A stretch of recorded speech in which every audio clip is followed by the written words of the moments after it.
Hi all welcome back to our channel கதை கதை போமா. இப்போ நாம் என்ன பார்க்க போகிறோம்னா சிறகடி காசு சீரியலுடைய நெக்ஸ்ட் எபிசோடுக்கான ரிவ்யூ தான் நம்ம பார்க்க போகிறோம். இப்போ இவர் சொல்கிறார் இல்லையா, மனோஜ் ஒன்று மீனா போய் சொல்லணும் இல்லை ஸ்ருதி போய் சொல்லணும் அப்படின்னதும் இவங்க என்ன சொல்கிறாங்கன்னா, இவன் எங்கேயோ போய் ஊர் சுற்றிட்டு இந்த மாதிரி போய் சொல்கிறா அப்படின்னு விஜயா சொல்கிறாங்க. அத்தை நான் ஏன் போய் சொல்ல போகிறேன் அப்படின்னு சொன்னதும் அப்போ ஸ்ருதியும் என்ன சொல்கிறாங்கன்னா, நான் ஏன் போய் சொல்ல போகிறேன், நீங்கள் எப்போ சொன்னீங்க அப்போலாம் கேட்குறாங்க. அப்போ இல்லை ஸ்ருதி, நான் கண்டிப்பாக உங்ககிட்ட சொன்னேன், நான் காலையில் வரும்போது நீங்கள் குளிக்க போனீங்க டவுல் எடுத்துக்கிட்டு அப்படின்னு சொன்னதும் அப்போ அவங்க என்ன சொல்கிறீங்க நீங்கள், நான் அப்போ டப் பண்ணிகிட்டு இருந்தேன் அப்படின்னு சொல்லிட்டு அவங்க யோசிச்சு பார்க்குறாங்க நடந்ததை. அவங்க இதுமாரி பேசிகிட்டே இருப்பாங்க, ஹெட்ஃபோன்ஸ் போட்டு பேசிகிட்டே இருப்பாங்க. அப்போ தான் மீனா சொல்லுவாங்க, ஸ்ருதி நான் இந்த மாதிரி கோயிலுக்கு கும்பாபிஷேகத்துக்கு போகிறேன், நான் அவர்கிட்ட சொல்லணும்னு நினச்சேன், ஆனால் எங்களுக்குள்ளே ஒரு சின்ன சண்டை, நீங்கள் சொல்லிடுங்க அப்படின்னு சொல்கிறாங்க. இவங்களும் ஸ்ருதியும் ஒருத்தர்கிட்ட பேசிகிட்டே இருக்காங்க. பேசிகிட்டே இருக்கும்போது சரிங்க சார் சரி அப்படின்னு சொல்லிட்டு இவங்களும் டவல் எடுத்துகிட்டு பாத்ரூமுக்கு போகிறாங்க. இவங்களும் சொல்லிட்ட இது உள்ளே போகிறாங்க. அப்போ அதை யோசிச்சுட்டு அவங்க சிரிக்கிறாங்க. என்ன நீ சிரிக்கிற அப்படின்னு சொல்லிட்டு முத்து கேட்குறாரு. பேய் சிரிப்பு சிரிக்கிற அப்படின்னதும் இல்லை இது ஒரு மிஸ்கம்யூனிகேஷன் அப்படின்னதும் அது யார், அவன் யார் நடுவில் வந்தது அப்படிலாம் முத்து கேட்குறாரு. அப்போ மனோஜ் என்ன சொல்கிறாருன்னா, அது மிஸ்கம்யூனிகேஷன்னா ஒருத்தருக்கு ஒருத்தர் சரியாக பேசிக்காது அப்படின்னதும் அப்படி என்னன்னதும் அப்போ சொல்கிறாங்க, இந்த மாதிரி இந்த தகவல் பரிமாற்றம் சரியா இல்லை அப்படின்னு சொல்கிறாங்க. காதில் எதனா மாட்டிக்க வேண்டியது, தனியாக பேச வேண்டியது, தனியாக சிரிக்க வேண்டியது, நான் கூட வண்டியில் போகும்போது இந்த மாதிரி தான் தனியாக பேசுதுங்க, சிரிக்குதுங்க, என்னன்னு கேட்டாக்கா உங்ககிட்டயே பேசினேன் அப்படின்லாம் சொன்னதுங்க. என்னைக்கு இந்த ஃபோன் வந்துச்சோ அவ்வளோதான் அப்படின்லாம் சொல்கிறாரு. அதுக்கு இவங்க என்ன சொல்கிறாங்கன்னா இல்லை அவங்க என்கிட்ட சொல்லியிருக்கலாம், ஆனால் நான் சவுண்ட் இன்ஜினியர்கிட்ட பேசிகிட்டு இருந்தேன், அதனால தான் எனக்கு அது கேட்காம போயிருக்கோம். அப்போ சாரி கேட்குறாங்க மீனா கிட்ட ஸ்ருதி.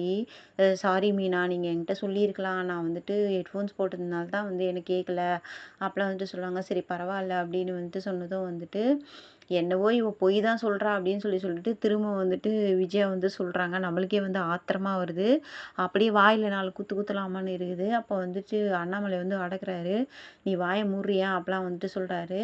அப்புறம் இந்த ஃபோனை பற்றி சொன்னதும் இவர் என்ன சொல்கிறாருன்னா, அந்த காலத்துலலாம் ரிசீவரோடு இருக்கும், ஃபோனை வீட்லேயே வச்சுட்டு போவோம், இப்போல்லாம் போகிற இடத்துக்குலாம் ஃபோன் வருது, ஃபோனை எடுத்துகிட்டு போகிறோம் அப்படின்னு சொல்கிறாரு.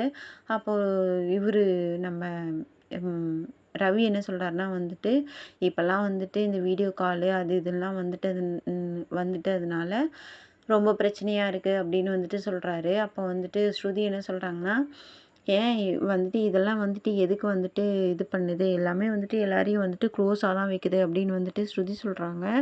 அப்போ முத்து என்ன சொல்கிறாருன்னா ஒரு நாளைக்கு ஒரு இடையே எல்லாரையும் க்ளோஸ் பண்ண போகுது அப்படின்னு சொன்னதும் இவர் என்ன சொல்கிறாருன்னா, மனோஜி இதெல்லாம் டெக்னாலஜிடா அப்படின்னது. போடா என்னடா டெக்னாலஜி அப்படின்னு சொல்கிறாரு. அப்போ ரவி முத்து கிண்டல் பண்ணுறாரு. ஆனாலும் அண்ணி இவர் ரொம்ப பயந்துட்டார் அண்ணி, அப்படியே அழங்க அப்படின்னதும் என்னங்க சொல்கிறீங்க அப்படின்னு சொல்லிட்டு ஸ்ருதி கேட்குறாங்க. ஐயோ உனக்கு தெரியாது இங்கே நடந்த கூத்து, அவன் ஒரே அழுதுகிட்டே அண்ணி ஹக் பண்ணிக்கிட்டா அப்படின்னதும் ஸ்ருதி அப்படியே சிரிக்கிறாங்க. ஸ்ருதி சிரிச்சுட்டே ஐயையோ இந்த காட்சியை கண்கொள்ளா காட்சி என்னால் பார்க்க முடியலையே, நான் மிஸ் பண்ணிட்டேனே அப்படின்னு சொல்லிட்டு திரும்ப சாரி கேட்குறாங்க. பரவாயில்ல ஸ்ருதி அப்படின்னு மீனா பெருந்தன்மையாக விட்டுடுறாங்க. இப்போ மீனா என்ன சொல்கிறாங்கன்னா, நான் எப்போவுமே சம்பாதிக்கிறத விட இன்றைக்கி நான் 3000 ரூபாய் சம்பாதிச்சேன் அப்படின்னு நான் சொல்கிறாங்க. அதை எடுத்துட்டும் காட்டுறாங்க. அப்போ இவங்க குத்தலாக சொல்கிறாங்க, ஆமாம் என்னவோ 3 கோடி சம்பாதிச்ச மாதிரி சொல்கிற அப்படிலாம் சொல்கிறாங்க விஜயா. அதுக்கு அண்ணாமலை என்ன சொல்கிறாருன்னா உழைச்சி சம்பாதிச்சதில் 3 ரூபாய்னாலும் அது 1 கோடி ரூபாய்க்கு சமானம் தான் அப்போலாம் சொல்கிறாங்க. அப்புறம் நீ சாப்பிட்டியாமான்னு கேட்குறாரு. இல்லை மாமா நான் சாப்பிடல, கோயிலில் பிரசாதம் கொடுத்தாங்க புளிசோறு, நான் எனக்கு அவருக்கும் சேர்த்து எடுத்துகிட்டு வந்திருக்கேன் அப்படின்னதும் சரி எல்லாரும் போய் படுங்க அப்படின்னு சொல்லிட்டு நீ போய் சாப்பிடுமா அப்படிலாம் சொல்கிறாங்க. அப்புறம் எல்லாரும் கிளம்பி போகிறாங்க. கிளம்பி போனதும் வந்துட்டு, "ஒரு சின்ன விஷயத்த இவ்வளோ பெருசாக்கிட்டீங்களாடா" அப்படின்னு சொல்லிட்டு மனோஜ் வந்துட்டு போகும்போது சொல்றாரு. அப்போ முத்து என்ன கேட்குறாருன்னா வந்துட்டு, "ஏய் உன் பொண்டாட்டிக்கு வந்துட்டு காணாம போனப்போ நான் வந்துட்டு ஒரு நாள் ஃபுல்லா உன் கூட சேர்ந்து சேர்ந்து வந்து தேடினேன். நீ வந்துட்டு ஒரு இதுக்கு ஒரு கர்ட்டஸிக்கு கூட வந்துட்டு நீ வந்துட்டு வந்து கேட்கவே இல்ல. போடா" அப்படின்னு வந்து சொன்னதும், ரோகிணி வந்துட்டு "வாங்க" அப்படின்னு சொல்லிட்டு கூட்டு போறாங்க. அப்போ விஜயா ஏஞ்சி கிளம்பி போகும்போது வந்துட்டு மீனா வந்து கூப்பிடுறாங்க. "அத்தை" அப்படின்னதும் வந்துட்டு, "என்ன?" அப்படின்றாங்க. அதுக்கு வந்துட்டு அவங்க என்ன சொல்றாங்கன்னா, "நீங்க சொன்னீங்கல்ல அவர் வந்துட்டு கடமைக்கு தான் என் கூட வாழ்றாருன்னு. இப்ப பார்த்தீங்கல்ல எனக்காக வந்துட்டு எவ்வளோ தூரம் எப்படிலாம் போய் தேடிட்டு வந்திருக்காருன்னு. இப்பவாச்சும் புரிஞ்சுதா உங்களுக்கு? அவர் வந்துட்டு என் கூட வந்துட்டு எப்படி வாழ்றாரு?" அப்படின்னு சொல்லிட்டு சொல்றாங்க. அப்படியே வந்துட்டு அவங்களுக்கு மூஞ்சே மாறிடுது.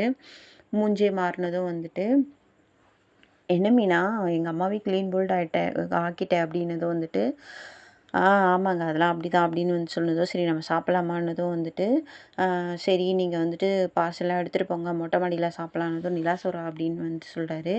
"நீங்க போங்க நான் பிளேட் எடுத்துட்டு வரேன்னு" சொல்லிட்டு போறாங்க. அப்போ மேலே போயிட்டு இவரு வந்துட்டு பாயெல்லாம் போட்டுட்ருக்காரு முத்து. அப்போ வந்துட்டு மீனாவோட அம்மாகிட்டேருந்து கால் வருது. "என்னாச்சு மாப்பிள?"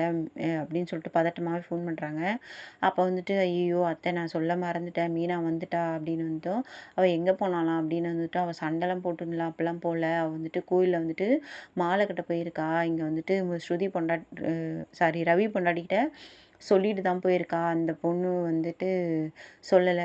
ஏன் சொல்லல?" அப்படின்னு வந்துட்டு கேட்குறாங்க. "இல்ல, இல்ல அது ஒரு சின்ன குழப்பம். இவ சொல்லிட்டு போயிருக்கா. அவளுக்கு கேட்காம போயிருக்கு. இது சின்ன குழப்பம் தான் அத்தை. நான் காலையில வந்து மீனா வந்து அங்க வர சொல்றேன். நீங்க சாப்பிட்டீங்களா?" அப்படிலாம் கேட்குறாரு. "இல்ல மாப்பிள இனிமேல் தான் சாப்பிடணும்" அப்படின்னு வந்துட்டு சொல்லிட்டு, "நல்ல வேலை" அப்படின்னு சொல்லிட்டே இருக்காங்க. அப்போ வந்துட்டு மீனா வந்து வராங்க. "யார்கிட்ட பேசிட்டு இருக்கீங்கன்னதும்" வந்துட்டு, "உங்க அம்மா தான் ஃபோன் பண்ணாங்க. நான் வந்துட்டு உங்க அம்மாவுக்கு ஃபோன் பண்ணி சொன்னேன்" அப்படிலாம் வந்துட்டு சொல்றாரு. அப்போ வந்துட்டு மீனா வந்துட்டு சொல்றாங்க. அவங்களுக்கும் வந்துட்டு, "இப்ப வந்து நீங்க வீட்ல வந்துட்டு சொன்னீங்களா?" அப்பலாம் வந்துட்டு கேட்குறாங்க. "ஆமா, நீ ஊரெங்கும் தேடின. உங்க அம்மா வீட்ல வந்து சொல்லியிருக்க மாட்டேனா?" அப்படின்னு வந்து சொல்றாரு. அப்போ வந்துட்டு மீனா என்ன கேட்குறாங்கன்னா, "இப்போ ஊரெங்கும் சொல்லிட்டீங்களா? நான் காலையில போனாக்கா எல்லாரும் என்ன கேட்க போறாங்க." அப்பலாம் வந்துட்டு சொல்றாங்க. அப்புறம் வந்துட்டு இந்த மாரி வந்துட்டு, "நான் போலீஸ் ஸ்டேஷன்ல கூட கம்ப்ளைண்ட் குடுக்க போனேன். அப்பா பயந்துட்டாரு." அப்படிலாம் வந்து சொன்னதும், வந்துட்டு அவங்க என்ன சொல்றாங்கன்னா வந்துட்டு, அ அப்போ வந்துட்டு, "ரொம்ப பயந்துட்டீங்க போல இருக்கு." அப்பலாம் வந்து சொன்னோம். "அப்பலாம் இல்லையே! ரொம்ப அழுதீங்களா?" அப்பலாம் வந்து கேட்குறாங்க. வந்துட்டு "உங்க ஃபேஸே தெரியுது" அப்பலாம் வந்து சொன்னதும், "தெரிஞ்சிச்சா?" அப்பலாம் வந்து கேட்குறாரு. அப்புறம் வந்துட்டு, "நான் போலீஸ் கம்ப்ளைண்ட் குடுக்க போனேன்ல, அங்க ஒரு கூத்து நடந்தது" அப்படின்னதும், "என்னன்னா?" "எனக்கு முன்னாடி உன் தம்பி இருந்தான். என் மேல வந்துட்டு கம்ப்ளைண்ட் குடுத்துட்டு இருந்தான்." அப்படிலாம் வந்து சொன்னதும், "அவன் ஏன் அங்க வந்தான்?" அப்படின்னதும் வந்துட்டு, "அவன் உன்ன காணோம்லாம் கம்ப்ளைண்ட் குடுக்கல. ஆனா அவன் மீனாவ காணோம்னு தான் கம்ப்ளைண்ட் குடுக்க வந்திருப்பான்." ஆனா இவரு வந்து மாத்தி சொல்றாரு. "மீனா நான் வந்துட்டு உன்ன வந்துட்டு சண்டை போடுறேனா, கொடுமை பண்றேனா, உன்ன வந்துட்டு ஏதோ கொலை பண்ணிட்டேன்." அப்படின்னு கம்ப்ளைண்ட் குடுக்க வந்திருக்கான். ஆனா அவனா வந்து கம்ப்ளைண்ட் குடுத்தா மாரி தெரியல. அவன யாரோ ஏத்தி விட்டுருக்காங்க அப்படின்னதும் வந்துட்டு, மீனா வந்துட்டு என்ன பண்றாங்கன்னா வந்துட்டு, "அவன் ஏன் இப்படி பண்ணான்? அவனுக்கு ரொம்ப திமிராயி போச்சு. அவனுக்காக நான் உங்ககிட்ட சாரி கேட்டுக்கிறேங்க" அப்படின்னு வந்துட்டு சொல்லுது. கொஞ்சம் கூட இந்த மீனாவோட கேரக்டர வந்து மாத்தவே மாட்றாங்க. கொஞ்சம் கூட ஒரு செல்ஃப் ரெஸ்பெக்ட்ன்றதே இந்த மீனாவுடைய கேரக்டர்ல கிடையவே கிடையாது. இந்த வீட்ல இருக்கிற எல்லா பொம்மனாட்டிங்களும், ஆம்பளைங்களும் வந்துட்டு கழுவி கழுவி ஊத்துறாங்க. எக்ஸெப்ட் ரவி. ஆனா, இந்த பொண்ணுக்கு வந்துட்டு கொஞ்சம் கூட வந்துட்டு சொரணையே கிடையாது. சாதாரணமா எடுத்துக்குது. ஏன் இந்த கேரக்டர வந்துட்டு இந்த மாரி சித்தரிச்சிருக்கிறாருன்னு சொல்லிட்டு உண்மையிலேயே வந்துட்டு தெரியல.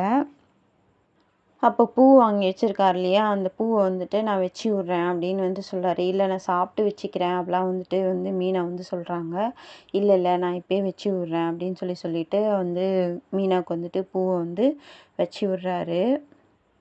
இப்ப வந்துட்டு 2 பேரும் வந்துட்டு சாப்பாடு வந்து பிரிச்சு வந்து சாப்பிடுறாங்க. மீனா வந்துட்டு, "நீங்க சாப்பிடுங்க, நான் சாப்பிட்டேன்" அப்படின்னு சொல்லிட்டு தட்டுல போட்டு குடுக்குறாங்க. அப்ப வந்துட்டு 2 பேரும் அப்படியே வந்துட்டு ஒருத்தர் ஒருத்தர் ஊட்டிக்கிறாங்க. அதுக்கப்புறம் வந்துட்டு காலையில வந்துட்டு அ இவங்க வந்துட்டு என்ன பண்றாங்கன்னா, நம்ப யாரு மீனாவோட அம்மா வந்துட்டு பூ கட்டிக்கிட்டே வந்துட்டு சீதா கிட்ட பேசிட்டு இருக்காங்க. இந்த மாரி வந்துட்டு, அக்கா இன்னும் வரல, என்னாச்சுன்னு தெரியல" அப்படிலாம் வந்துட்டு சொல்லிட்டே பேசிட்டே இருக்காங்க. அப்புறம் வந்துட்டு பார்த்தா மீனா வந்துடுறாங்க. மீனா வந்ததும் வந்துட்டு, "என்னடி என்ன ஆச்சு?" அப்படின்னதும், "நான் வந்துட்டு இந்த மாரி வந்துட்டு கோயிலுக்கு போயிட்டேம்மா. நான் வந்துட்டு சொல்லாம போயிட்டேன். ஒரு சின்ன சண்டை" அப்படிலாம் வந்துட்டு சொல்றாங்க. "அப்போ உங்க 2 பேருக்குள்ள பிரச்சனை தானே?" அப்படிலாம் வந்துட்டு கேட்குறாங்க. அப்போ மீனாவுடைய முகமே வந்துட்டு மாறுது. இப்ப என்ன ஆகுதுன்னா வந்துட்டு, அவங்க வந்துட்டு சத்யா வந்ததும் சத்யா கிட்ட வந்துட்டு கேட்குறாங்க. "நீ வந்துட்டு இந்த மாரி வந்துட்டு கம்ப்ளைண்ட் குடுக்க போனியா மாமா மேல?" அப்படின்னதும் வந்துட்டு, "ஆமா நான் கம்ப்ளைண்ட் குடுக்க போனேன்." அப்பலாம் வந்துட்டு வந்து அவரு சொல்றாரு. இப்ப வந்துட்டு சத்யா கிட்ட வந்து கேட்குறாங்க இல்லையா? வந்துட்டு, "நீ எங்க வந்துட்டு ஏன் கம்ப்ளைண்ட் குடுத்த?" அப்படிலாம் கேட்குறாங்க. அப்ப வந்துட்டு, "ஆமா நான் கம்ப்ளைண்ட் குடுத்தேன். என்ன இப்போ?" அப்படிலாம் சொன்னதும் வந்துட்டு, மீனாவோட அம்மா வந்து பதர்றாங்க. "ஏன்டா அந்த மாரிலாம் பண்ண?" அப்படிலாம் வந்துட்டு கேட்குறாங்க. அப்புறம் வந்துட்டு கிளவரா வந்துட்டு மீனா வந்துட்டு ஒரு கேள்வி கேட்குறாங்க. "நீ ஸ்டேஷன்ல கம்ப்ளைண்ட் குடுக்க போறதுக்கு முன்னாடி எங்கெல்லாம் போய் தேடுன?" அப்படிலாம் வந்துட்டு கேட்குறாங்க. இல்ல நான் வந்து இதில அவர் வந்துட்டு எங்கெங்க போய் தேடுனாரு தெரியுமா? பாவம்." அப்பலாம் வந்துட்டு அவங்க சொல்றாங்க. ஆனா வந்துட்டு, அவங்க வந்துட்டு விட்டு குடுக்க மாட்றாங்க. முத்து வந்துட்டு விட்டு குடுக்க மாட்றாங்க. அவங்க அம்மாகிட்டயும் வந்துட்டு என்ன பிரச்சனை நடந்ததுன்னு வந்துட்டு அவங்க சொல்ல மாட்றாங்க. "நான் கிளம்புறேம்மா" அப்பலாம் வந்துட்டு சொல்லிட்டு அவங்க வந்துட்டு கிளம்பி வீட்டுக்கு வந்துர்றாங்க. இப்ப வந்துட்டு மீனா வந்துட்டு கேட்டாங்க இல்லையா? அப்ப வந்துட்டு அவங்க என்ன பண்றாங்க, கோச்சிக்கிட்டு வந்துட்டு கெளம்புறாங்க. அப்போ மீனாவோட அம்மா வந்து கேட்குறாங்க, "ஏம்மா இரும்மா" அப்பலாம் வந்து சொல்றாங்க. "இல்லம்மா நான் இன்னொரு நாளைக்கு வரேன்" அப்படி சொல்லிட்டு போறாங்க. அப்போ வந்துட்டு ஏன்டா இந்த மாரிலாம் பண்ணேன்னு சொல்லிட்டு திரும்பவும் திட்டுறாங்க. அப்புறம் இவரு வந்துட்டு கெளம்பி வராரு. சத்யா வந்துட்டு கெளம்பி வராரு. சிட்டி வந்து நின்னு டீ குடிச்சிட்டுருக்காரு. "என்னடா உங்க அக்கா வந்துட்டாங்களா?" அப்பலாம் வந்து கேட்டதும் வந்துட்டு, "அவங்க கோயில்ல இருந்தாங்களாம், பூ கட்ட போனாங்களாம், வந்துட்டாங்களாம்" அப்பலாம் வந்துட்டு சொல்றாங்க. அதுக்கப்புறமா இன்னொரு விஷயம் என்ன சொல்றாருன்னா வந்துட்டு, "நம்ம தான் தேவையில்லாம வந்துட்டு அ இவரு முத்து மேல போயிட்டு கம்ப்ளைண்ட் குடுத்துட்டோம். அவர் வந்துட்டு இதுவரைக்கும் வந்துட்டு அவங்க அம்மாகிட்ட வந்துட்டு ரூ. 1,00,000 அடிச்சு வச்ச விஷயத்த அவங்க வீட்ல இதுவரைக்கும் சொல்லவே இல்ல. பட் வந்து தேவையில்லாம நான் தான் வந்துட்டு போலீஸ் ஸ்டேஷன்ல கம்ப்ளைண்ட் குடுத்துட்டேன். அது அவங்க குடும்ப விஷயம். அவங்க எப்படின்னா போறாங்க. இனிமேல் தேவையில்ல சிட்டி நம்ம வந்துட்டு இது பண்ணிக்க வேண்டாம். நம்ம தேவையில்லாம அவங்க விஷயத்துல வந்துட்டு அவங்க குடும்ப விஷயத்துல தலையிடவே தேவையில்ல. இதோட விட்டுரு சிட்டி" அப்படின்னு சொல்லிட்டு சத்யா வந்துட்டு சிட்டிகிட்ட சொல்றான். சொல்லிட்டு, "நான் காலேஜுக்கு போறேன்" அப்படின்னு சொல்லிட்டு பைக்ல ஏறி கிளம்பி போயிடுறான். அப்போ கூட இருக்கிறவன் என்ன சொல்றான்னா, ஏத்தி குடுக்குறான் சிட்டிய. "என்ன இவன் இந்த மாரி பேசுறான்?" அப்படின்னு வந்துட்டு சொல்றான். அப்போ வந்துட்டு, "இருடா பார்க்கலாம். அவங்க அக்கால்ல, அப்போ உடனே நம்ம எதுவும் சொல்லக்கூடாது" அப்படின்னு வந்துட்டு சொல்றான். இதுக்கப்புறம் அடுத்த எபிசோட்ல பார்க்கலாம்.